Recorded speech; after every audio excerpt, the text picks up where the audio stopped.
কৃষ্ণ, ধন্যবাদ।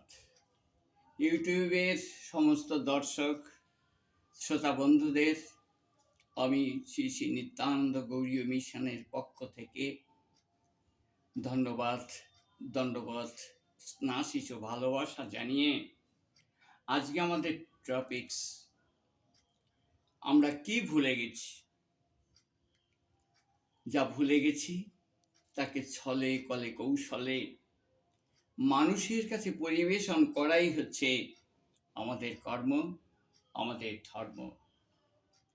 তবে প্রত্যেকটা মানুষই তো ঠাকুরের নাম করেন, কিন্তু দেখুন কিভাবে তাদের সেই ঠাকুরের দশা, ঠাকুরের নাম কিভাবে মায়াবাদে পর্যবসিত হয়। আজকের আলোচনা তার এই দিকে, আপনারা একটু দয়া করে শুনবেন। হরে কৃষ্ণ। শাস্ত্রে বলেছে যে, শ্রীমদ্ ভাগবত গীতায় বলেছেন, ধ্যায়তু বিষয়ং পুংসা সঙ্গস্তেষু উপজায়তে সঙ্গাৎ সংজয়তে কামা কামা ক্রোধ বিজায়তে ক্রোধাৎ ভবতি সম্মোহ সম্মোহাৎ স্মৃতিবিভ্রম স্মৃতিভ্রংশাৎ বুদ্ধিনাশা বুদ্ধিনাশাৎ প্রণশ্যতি। প্রত্যেকটা মানুষ ভগবানের নাম করেন, ভগবানের সাধনা করতে চান, কিন্তু যখন সে ভগবানের সাধনা করেন তখন সেই যেই দেবদেবতার ভজনেই তো বেশিরভাগ মানুষ করেন। তাই দেবতারা তাদের বাসনা পূর্ণ করেন, তাদের অর্থ ধন সম্পদ দেন। যখন মানুষের ধন সম্পদ হয়ে যায় তখন তাদের কাম কামনামুখী হয়ে ওঠে। ফলশ্রুতি কি হয়? ধ্যায়তু বিষয়ং পুংসাং সঙ্গস্তেষু উপজায়তে, সঙ্গ পায়, কাম কামনার দিকে ছোটে। আর তার ফলে কি হয়? তার ফলে তাদের ক্রোধ সৃষ্টি হয়। সংঘাত সংজয়তে কামা, কামের সৃষ্টি হয়, কামাৎ ক্রোধ বিজায়তে। কামের যখন পূরণ হয় না তখন ক্রোধ হয়, ক্রোধাৎ ভবতি সম্মোহ। আর এই ক্রোধ মানুষের এত বেশি সম্মোহ সৃষ্টি করে। সবচেয়ে বড় শত্রু ক্রোধ, যে আপনাকে এই পৃথিবী থেকে সরিয়ে দিতেও বাধা, এতটুকু ইতস্তত করবে না যদি স্বার্থ হানি কাটে। এইভাবে ক্রোধ করলে একদিন তার আর ভগবানের নাম হয় না, হঠাৎ একদিন চলে যায় সবাই মায়া মমতা ছিন্ন করে। তাই সেই জন্য আমরা কি ভুলে গেছি? প্রথমে এই শুরুর টপিক ছিল যে আমরা কি ভুলে গেছি। আমরা 3 কোশ্চেন্স ভুলে গেছি। What is the 3 question? 3 question is that, আমি কে প্রথম। দ্বিতীয় কোশ্চেন হচ্ছে আমি এই ধরাধামে কেন এসেছি, এবং তৃতীয় কোশ্চেন হচ্ছে আমি কোথায় যাব। একটু খুব স্বল্পভাবে বিশ্লেষণ করছি। আমি কে? আমি কি দেহ? না না, আমি দেহ নই। আমি হচ্ছি ভগবান শ্রীকৃষ্ণের নিত্য দাস। আরো একটু ভালোভাবে বলা যায়, এই জামাটা আমার। কিন্তু এই জামাটা কি আমি? না, এই জামাটা আমার। ঠিক তেমনি এই দেহটা আমার, কিন্তু আমি কি এই দেহ? না, এই দেহের মধ্যে যিনি দেহী আছেন তিনি হচ্ছেন আমি। ইতি চাংশ কলাপুংসং কৃষ্ণস্তু ভগবান স্বয়ং। এই হচ্ছে শাস্ত্রের প্রমাণ যে আমি ভগবান শ্রীকৃষ্ণের অংশ। অংশের কর্তব্য হচ্ছে পূর্ণের সেবা করা। হাত পা মাথা সব কিছুর কর্তব্য হচ্ছে উদরের সেবা করা। ঠিক তেমনি আমরা যারা অংশ আছি, অংশের কর্তব্য হচ্ছে ভগবান পূর্ণ, ভগবানের সেবা করা। এই হচ্ছে আমি কে। আমি কেন এসেছি এই ধরাধামে? আমি এই ধরাধামে এসেছি ভগবানের জন্য, কিছু কর্ম করার জন্য। পরম কর্ম। এবং পরম কর্ম কি? কর্ম 3 রকমের। কর্ম, দ্বিকর্ম এবং অকর্ম, কর্ম এবং দ্বিকর্ম মায়াবাদ। সেই কর্ম করলে আপনার আমার রেহাই নেই, কিন্তু বেশিরভাগ মানুষই কর্ম এবং দ্বিকর্ম করেন, অকর্ম করেন। অকর্ম মানে কর্ম নয়, অপকর্ম নয়। অকর্ম হচ্ছে সচ্চিদানন্দময় ভগবান শ্রীকৃষ্ণের নিমিত্ত যে কর্ম, তাকে বলা হয় অকর্ম। কিন্তু আমরা সেটা কয়জনে করি? আমাদের সেটা করতে হবে, আর না করলেই আমাদের দুঃখ কষ্টের শেষ নেই। দুঃখ কষ্ট হবেই। অধনে যতন করি ধনতে আগিন, আপন কর্ম দোষে আপনি ডুবিন, গোড়া পহু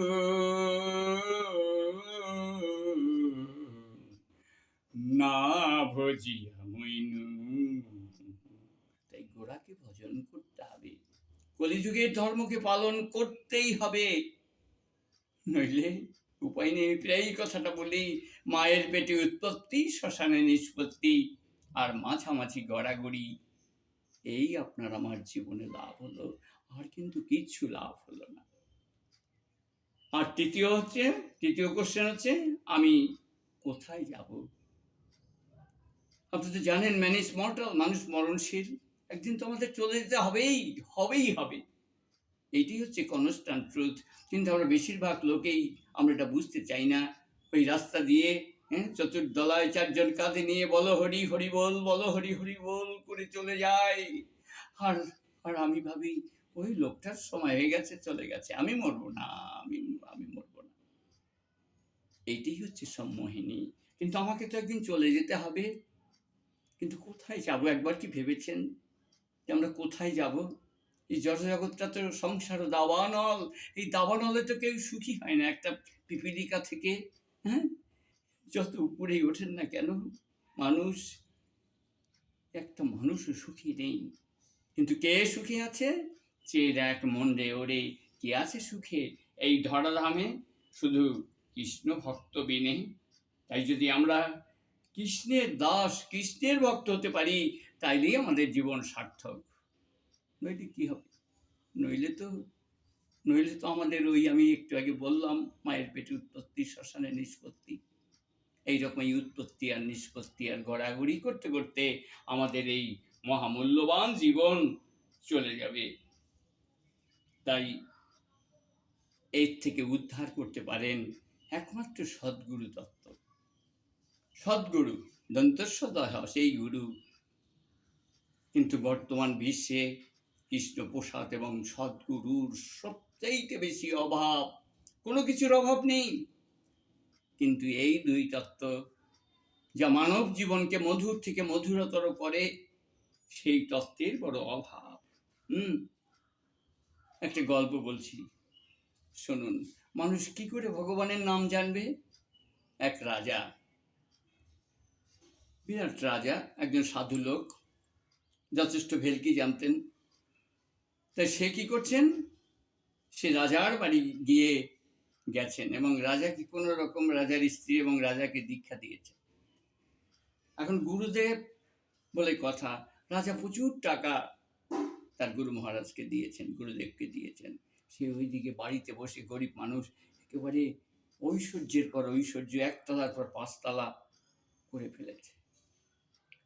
একদিন রাজা মহাশয়ের কাছে অনেক কিছু গেল, যে আপনার গুরুদেব, উনি বাপরে বাপ, সে তো বিরাট, আপনার চাইতে ধনী হয়ে গেছে। তা বলছে, আমার ধনী তো হয়েছে, আপনি কি কৃষ্ণ তত্ত্বে ধনী হয়েছেন? তো বলছে, না তো। তখন রাজার মনে একটা প্রশ্ন আসে যে না, আমার গুরুদেব, আমি জানতে চাইছি তার কাছে যে আমাকে কৃষ্ণ দর্শন করাতে হবে, আমি ভগবানকে উপলব্ধি করতে চাই, আমাকে সেই উপলব্ধির স্তরে এনে দেন। একদিন ডাকলেন আবার, যে বলছে, গুরুদেব, আজ থেকে 7 দিনের মধ্যে আপনি যদি আমাকে কৃষ্ণ তত্ত্ববিদ না করতে পারেন, আমি যদি ভগবানের উপস্থিতি নিজের হিত কমলে বুঝতে না পারি, তাহলে আমি আপনাকে গর্দান দেব। বলছে, পরে রাজার তো ত্রাহি মধুসূদন, কিন্তু ওনার মেয়েটা খুব ভালো ছিলেন। ওনার মেয়েটা সাত্বিক ভক্ত ছিলেন, কৃষ্ণ সম্বন্ধে তিনি জানতেন, সদ্গুরু আশ্রিত ছিলেন। মেয়ের কাছে গিয়ে বললেন, মা এবার আমাকে বাঁচাও, এইরকম রাজা আমার প্রাণ নাশ করার হুমকি দিয়েছেন। তখন বলছে তিষ্ঠ ক্ষণকাল বাবা, আমি তোমাকে বাঁচাবো। উনি চলে গেলেন, ওনার কন্যা চলে গেলেন রাজার কাছে। বলছে, রাজামশাই, আমার একটা বিশেষ প্রার্থনা, আপনি যদি শোনেন তাইলে আমি আপনাকে কৃষ্ণ তত্ত্বে জ্ঞানী করতে পারি। বলে, হ্যাঁ মা, তুমি বলো, তোমার বাবা তো পারলেন না। বলে, আমার বাবা পারলেন না। তখন উনি বললেন, আমি আপনাকে একেবারে ব্যবহারিক প্রয়োগ করে দেখাচ্ছি। একটা দড়ি দিয়ে একজন আপনার হাত বাঁধবে, আর একটা দড়ি দিয়ে আমার হাত বাঁধবে। ঠিক আছে মা, তুমি যা ভালো বোঝো করো। এখন ওই মেয়েটার হাত বেঁধেছে, রাজার হাতও বেঁধেছে। এখন মেয়েটা চিৎকার করে বলছেন, মহারাজ মহারাজ, আমার বাঁধন খুলে দিন, আমার বাঁধন খুলে দিন। মহারাজ এগিয়ে আসলেন বাঁধন খুলতে, কিন্তু যেহেতু তার হাত বাঁধা, তিনি কি করে তার বাঁধন খুলবে? তখন বলছে, মা আমার হাত তো বাঁধা, আমি তোমার হাত কি করে খুলবো মাগো? তখন বলছে, মহারাজ আপনার প্রশ্নের উত্তর কিন্তু আপনি নিজেই পেয়ে গেলেন। আপনি কৃষ্ণ ভক্ত চেয়েছিলেন, কিন্তু সত্যিকারের কে কৃষ্ণ ভক্ত তার একটু আংশিক প্রমাণ কিন্তু আপনি পেলেন। তখন ওই মেয়েটা বলল, মহারাজের হাত খুলে দাও। মহারাজের হাত খুলে দিলেন। এবার বলছেন, মহারাজ এবার আপনি আমার হাত খুলে দিন দয়া করে। মহারাজ এই মেয়ের হাত খুলে দিলেন। তুমি এটা দিয়ে আমার কি বুঝলে মা? আমি তো কিছু বুঝতে পারলাম না। বলছি, মহারাজ আমার বাবা এইরকমই একজন হাত বাঁধা গুরুদেব, তার একজনের হাত বাঁধা, আপনার হাত বাঁধা, আমারও হাত বাঁধা। আমি যেমন আপনাকে খুলতে পারিনি, আপনিও তো আমার বাঁধন খুলতে পারেননি। ঠিক তেমনি আধ্যাত্মিক তত্ত্বে যাদের হাত বাঁধা, যারা সর্বভুক, যারা ভগবানের নিয়ম শৃঙ্খলা পালন করেন না, যারা একটু শাস্ত্র পড়েন না, হ্যাঁ, তারা তো মুক্ত নয়, তারা তো কলির দড়িতে বাঁধা। তাই আমার বাবা হস্ত বাঁধা ছিলেন। একজন হস্ত বাঁধা লোক যেমন আর একজন হস্ত বাঁধা লোককে ছাড়াতে পারে না, ঠিক তেমনি আমার বাবাও পারেনি। যে আপনি দয়া করে এখন থেকে ভগবানের নাম করবেন, আমার কথা শুনুন। আপনি যদি সত্যি কৃষ্ণ ভক্ত হতে চান, আপনার মনে যদি সেই অনুরাগ আসে, তাহলে আপনি অবশ্যই অবশ্যই আপনি ভগবানের নাম করুন, গুরু পরম্পরা অনুসারে সদ্গুরু আশ্রিত হন। তখন বলছে, মা আমি সদ্গুরু আশ্রিত হতে চাই। তখন বলছে, ঠিক আছে মহারাজ, আপনি তাই আপনি পাবেন, কিন্তু আপনাকে আগে আচরণশীল হতে হবে। সত্যি মহারাজ আচরণশীল হলেন, এবং তারপরে উনি সদ্গুরু আশ্রিত হয়ে পরম পরম সুখী হলেন। হ্যাঁ, কিন্তু বেশিরভাগ লোকই তো এটা জানে না। আজকে আপনি ঠাকুরের নাম করলেন না, ইন্দ্রের যদি শুকর্জনী হয়, বেশিরভাগ মানুষ ভাবে আমি মানুষ আছি, আবার মানব জন্ম হবে। কিন্তু না বন্ধু, এটা কিন্তু কোথাও নেই। আরেকটা গল্প বলছি। শুকর্জনী, ইন্দ্রের শুকর্জনী হয়েছিল। আপনি জানেন স্বর্গের রাজা ইন্দ্র ছিলেন, তার গুরুদেবের নাম ছিল বৃহস্পতি, দেবগুরু বৃহস্পতি। তিনি একদিন সেই স্বর্গের উর্বশীদের নিয়ে তিনি প্রমোদ মস্তে লিপ্ত ছিলেন। তখন ওনার গুরুদেব আসছেন। বৃহস্পতি আসার পরে উনি নিরস্ত হননি, উনি তাকে অভিসম্পাত করলেন যে মূর্খ, আমি তোমার গুরুদেব, তুমি আমার সামনে তোমার একটু মান সম্মান নেই, যাও তুমি শুকর্জনী প্রাপ্ত হও। ইন্দ্রের শুকর্জনী প্রাপ্ত হলো। ইন্দ্র সেই একাধিক শুকরি নিয়ে সে মহা আনন্দে একটার পর একটা সন্তান জন্ম দেয়, একটার পর একটা শুকরি উপভোগ করে। এইভাবে তার জীবন চলছে। একদিন ব্রহ্মা সেইখানে গেলেন যেখানে ইন্দ্র শুকর হয়ে আছেন। উনি অনেক বোঝাবার চেষ্টা করলেন যে, হে শুকর, তুমি শুকর নও, তুমি অমরাবতীর রাজা, তুমি স্বর্গের রাজা, তুমি আমার কথা শোনো, তুমি আমার সাথে চলো। এই যে বলছে, ওর কাছে গেছে, রমনেই তার দাঁত এবং নখ দিয়ে তাকে আশ্রয় দিলেন। ব্রহ্মা ভাবলেন, সর্বনাশ, একটু সেই আসক্তি ওর স্ত্রীর উপরে, পুত্র পরিবারের উপরে, এদের তো না সরালে ওর কাজটা তো, আমার কথা তোর কানেই যাচ্ছে না। তখন উনি কী করলেন, হ্যাঁ, ব্রহ্মাদেব তখন ওর প্রথম স্ত্রীগুলিকে মেরে ফেললেন। আর এই শোকে ও অধীর হয়ে গেলেন। তখন একদিন গেল পরে সে আরও বেশি আক্রমণ করলেন ব্রহ্মাকে। তারপরে কি করলেন, আমাদের যে সর্বনাশ, এর পুত্রগুলিরও সন্তানগুলিরও মেরে ফেলতে হবে। ওর সন্তানগুলি মেরে দিল।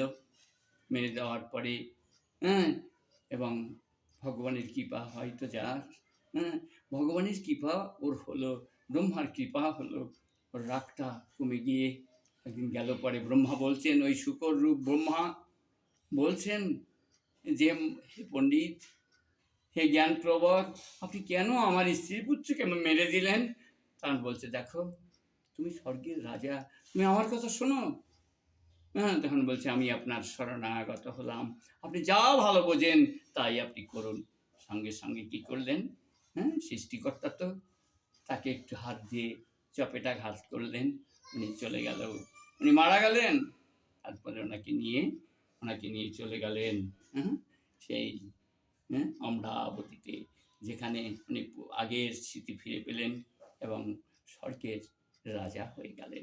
ঠিক তেমনি আমরাও যে, আমাদের বাড়ি ছিল গোলক বৃন্দাবন, আমাদের সেই গোলক বৃন্দাবনে চলে যেতে হবে, কিন্তু এটা ভুলে যাওয়ার জন্যই আমাদের এত দুঃখ, কষ্ট, জ্বালা, যন্ত্রণা। তাই আপনাদের কাছে প্রার্থনা, আপনারা সংসার করুন, সব কিছু করুন, রাজনীতি থেকে শুরু করে যা আছে সব করুন, কিন্তু একটু ভগবানের স্মরণে আসুন, ভগবানের কথা শুনুন, হ্যাঁ, সদ্গুরু আশ্রয় গ্রহণ করুন।